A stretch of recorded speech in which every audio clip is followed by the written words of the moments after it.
Bonjour à tous, aujourd'hui nous allons commencer une nouvelle leçon et ça sera sur les statistiques descriptives. Donc le petit 1, c'est indicateur de tendance centrale et petit a, la moyenne pondérée.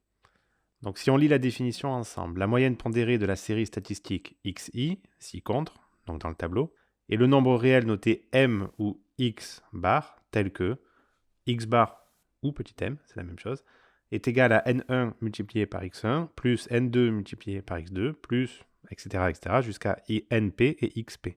Le tout divisé par n, par grand N. Grand N ici, c'est l'effectif total. Donc c'est la somme des effectifs ici. Les valeurs ici, on va prendre en compte que ça représente par exemple des notes. Vos notes en maths par exemple. L'effectif, on peut dire que ça correspond au coefficient, soit au coefficient, soit au nombre de notes que vous avez eues. C'est la même chose. Si la note est coefficient 2, c'est comme si vous aviez 2 fois cette note-là. Donc c'est exactement la même chose. Et la fréquence, si vous vous rappelez bien, une fréquence petit f, f1 par exemple, ça va être l'effectif de la valeur 1. De manière générale, c'est l'effectif de la valeur divisé par l'effectif total. Et donc là, on a une fréquence. En général, on donne des fréquences en pourcentage. Si on veut une fréquence en pourcentage, il suffit de multiplier cette quantité-là par 100. Donc la première expression de la moyenne, x bar ici. Celle-là, elle est assez connue, je pense que tout le monde sait la faire. Si jamais, il faut juste appliquer l'expression ici. Par contre, le petit m, c'est peut-être la première fois que vous voyez ça. Vous voyez que c'est la fréquence 1 multipliée par x1, plus la fréquence 2 multipliée par x2. Donc on va décrypter un peu ce que ça veut dire. f1 multiplié par x1, plus f2 multiplié par x2, plus, etc. jusqu'à fp multiplié par xp. Donc ça veut dire quoi concrètement? Donc la fréquence, on a vu que c'était l'effectif de la valeur, ici, divisé par l'effectif total. On a dit que l'effectif total, il s'appelait grand N. Donc on va remplacer par ça. L'effectif de la valeur, donc l'effectif de la valeur 1, c'est N1 ici. Donc le F1 ici va devenir donc l'effectif de la valeur N1 multiplié par X1, le tout divisé par grand N. Plus N2 multiplié par X2 divisé par grand N, etc. Plus Fp multiplié par xp divisé par grand N. Et vous voyez qu'on retombe exactement sur cette expression-là au-dessus.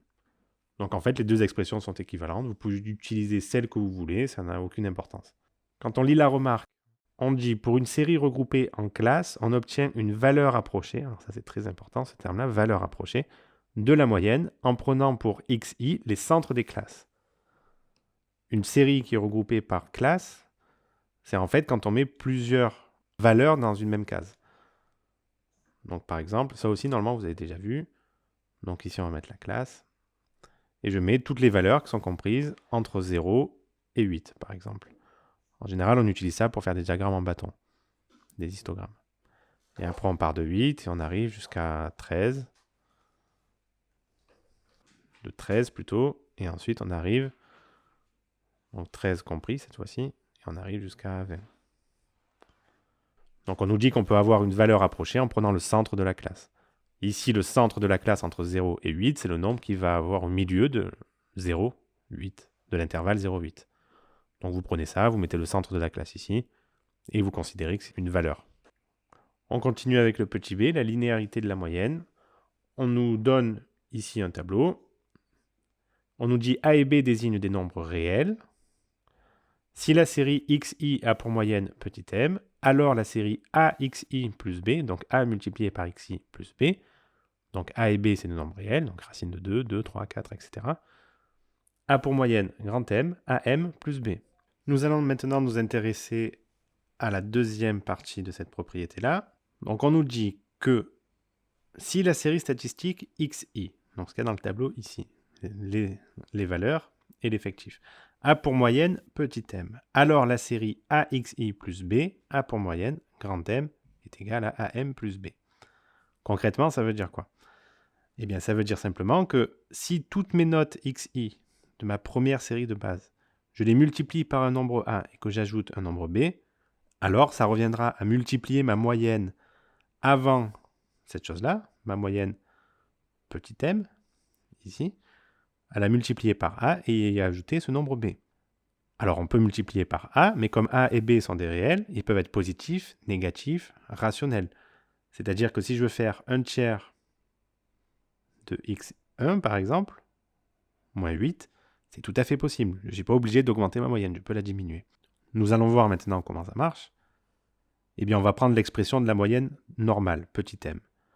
On dit que petit m, c'est égal à quoi? Donc, votre valeur 1 multiplié par n1 plus x2 n2 plus xp np. Et tout ça, on le divise par grand N.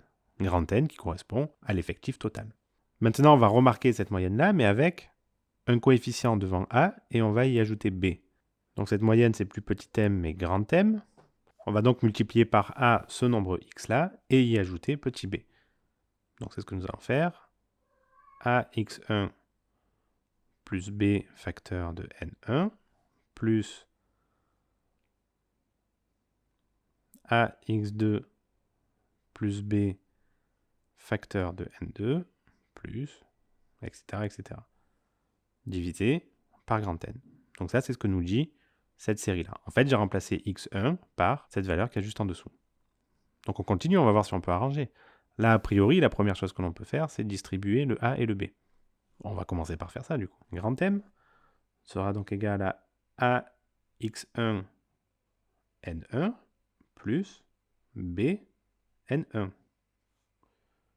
plus AX2 N2 plus B N2 plus AXP NP plus B NP.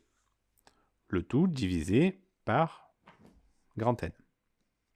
Donc ce qu'on va essayer de faire ici, c'est de regrouper les membres. Donc on va mettre les A ensemble et les B ensemble, en gros, ce qu'on va faire. Donc on va regrouper ce membre-là, ce membre-là. Donc on va commencer, on va dire que grand M sera donc égal à AX1 N1 plus AX2 N2 plus AXP NP plus B N1 plus B N2 plus B NP. Entre le B et le NP, il y a un multiplié. Hein, la même chose là. Entre le A et le XP, et le A et le X2 et le A et le X1, il y a un multiplié. Hein. Je ne le mets pas, mais il existe. Divisé par N. Donc qu'est-ce qu'on peut faire ensuite? On voit que ici, il y a un facteur commun, qui est petit a. Et ici, il y a un facteur commun, qui est petit b. Donc on va essayer de les extraire. Grand M sera donc égal à A, facteur de quoi? X1, N1, plus X2, N2, plus XP, NP. Plus tout ça, B, facteur de N1 plus N2 plus NP. Alors, j'ajoute pas vraiment NP, c'est pour dire que je peux continuer ça jusqu'à ce que j'ai une valeur NP. Hein. Là, il faut comprendre que j'ai 3 petits points à chaque fois avant le NP. Hein. Donc, j'ai ça. Donc, du coup, qu'est-ce qui se passe ici? Qu'est-ce qu'on peut remarquer? Eh bien, tout ça, c'est égal à grand N. Là, j'ai la somme de mes effectifs. Et B multiplié par grand N divisé par grand N, finalement, il va me rester que B. Donc là, j'ai aussi grand N. Donc on va marquer ça juste en dessous. Ma nouvelle moyenne, grand M, sera égale à A, facteur de quoi? Donc de X1, N1, plus X2, N2, plus, 3 petits points, plus XP, NP. Le tout divisé par N. Plus B, parce que j'ai simplifié ici par N. Et donc là, on peut remarquer du coup que tout ça, c'est égal à ma moyenne, petit m. Alors l'utilité de tout ça, parce que vous êtes quand même en droit de vous poser la question. Donc à quoi ça sert? On va y répondre tout de suite. Voilà, si je vous donne cette série statistique, je vous donne ça. Et je vous demande de me calculer la moyenne de tête, sans calculatrice. Eh bien bon, vous pouvez tout ajouter, donc vous faites 101, plus 103, plus 104, plus 108, plus 110, et vous divisez le tout par 5. On va prendre 2 ici, ce sera plus simple. Donc vous pouvez tout additionner et tout diviser par 5. Ça marche, c'est des nombres assez simples pour l'exemple. Admettons que ce soit des nombres plus compliqués. Qu'est-ce que je peux faire? Eh bien, je peux me dire que au lieu de prendre ces valeurs-là, au lieu de prendre toutes ces valeurs-là, ce que je vais faire, c'est que je vais modifier ces valeurs-là de la même façon. C'est-à-dire que là, j'ai 101, 102, 104, 108, 110, quelque chose de simple, ben, ça serait d'enlever 100 à chaque valeur. Si j'enlève 100 à chaque valeur, qu'est-ce qui se passe? C'est ce que j'ai exactement ici. Je prends un petit b qui est égal à moins 100 et un petit a qui est égal à 1. Et donc, ça va rester égal à ma moyenne, enfin moins 100.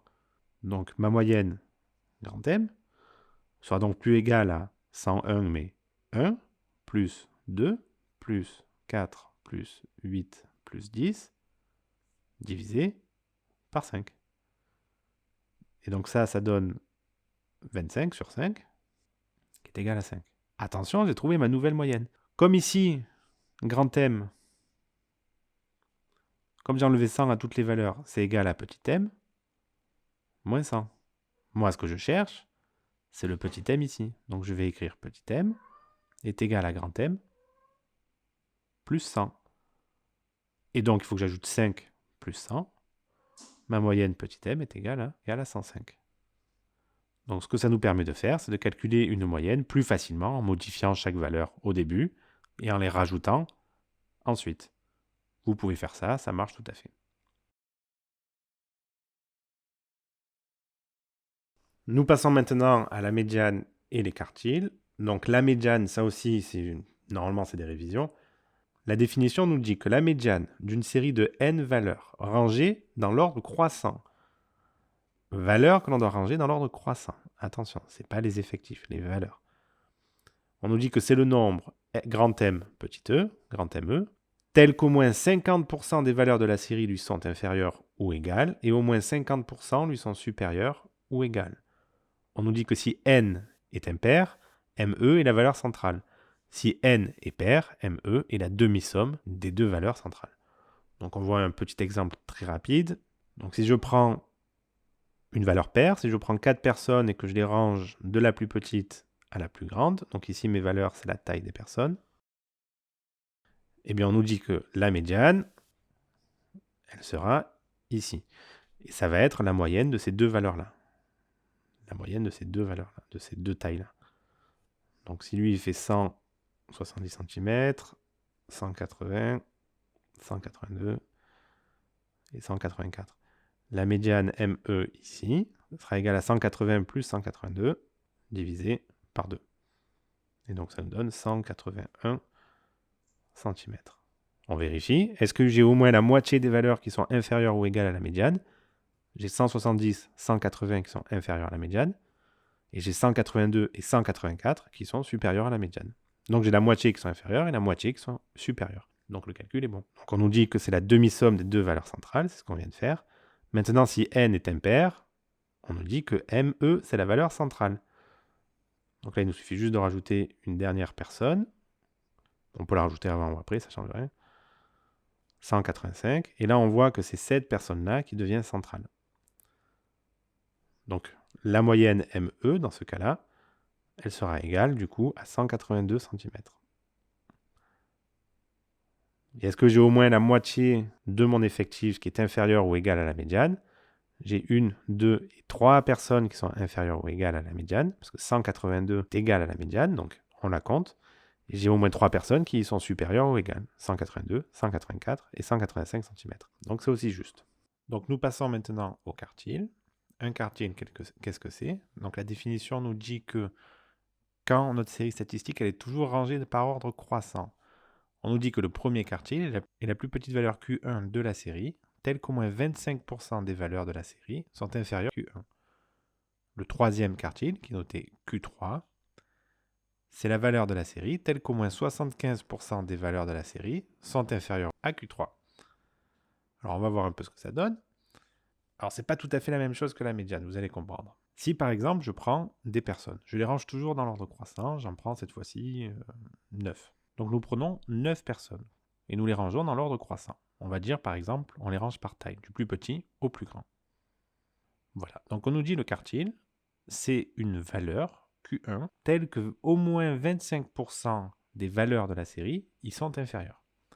Donc ici, ce qu'on va faire en fait, c'est qu'on va calculer les 25% de la série. Donc 25% c'est un quart multiplié par l'effectif de la série totale. Ici on est 9. Donc un quart multiplié par 9.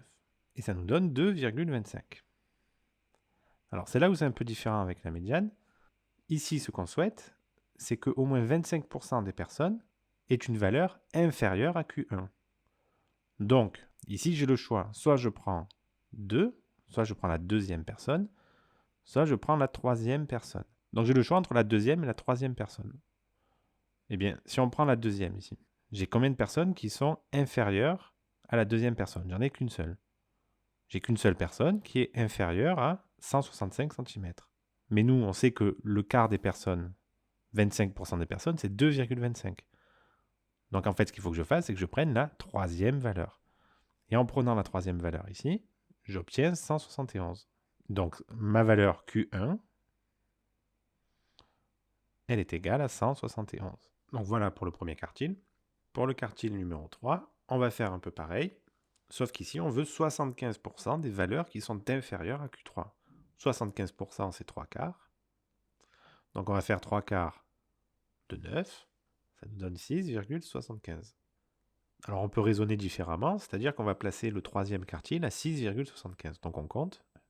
Donc 6,75, le Q3 il devrait être ici, entre ces deux personnes-là. Donc si on prend cette personne-là, celle-ci, qu'est-ce qui se passe? Eh bien on ne respecte pas cette condition-là. On ne respecte pas les au moins 75% qui sont inférieurs à ce quartile-là. Donc ce qu'il faut faire en fait, c'est prendre la valeur qu'il y a juste après. Et celle qu'il y a juste après, c'est 175. Donc ici on marque directement Q3 qui est égal à 175. Nous passons maintenant aux indicateurs de dispersion. Donc dispersion, pourquoi? On regarde comment notre série statistique est constituée. C'est-à-dire qu'on va regarder si les valeurs sont regroupées autour de la moyenne ou si elles sont dispersées autour de la moyenne. On va regarder ça. Donc la première chose que l'on peut voir ici, c'est l'étendue et écart interquartile. Okay, donc l'étendue est la différence entre la plus grande et la plus petite des valeurs de la série. Donc ça, je pense qu'il n'y a pas besoin d'explication supplémentaire. Et l'écart interquartile est la différence entre Q3 et Q1, entre le troisième et le premier quartile. Ça aussi, c'est juste une soustraction, il n'y a pas besoin de beaucoup de valeurs. Qu'est-ce que ça veut dire si on a une étendue élevée? Par exemple, si les notes en maths, elles varient entre 0 et 20, ça veut dire que j'ai des élèves qui ont 0 et des élèves qui ont 20 en même temps. Ça veut dire que mes notes, elles sont très dispersées dans la classe. Elles sont très dispersées autour de la moyenne. Si par contre, au contraire, mon étendue, elle va de 8 à 18, eh bien, j'ai que 10 d'écart entre la plus basse note et la plus grande. Ce qui fait que les notes seront plus regroupées autour de la moyenne. L'écart interquartile, c'est approximativement la même chose, avec des quarts cette fois-ci.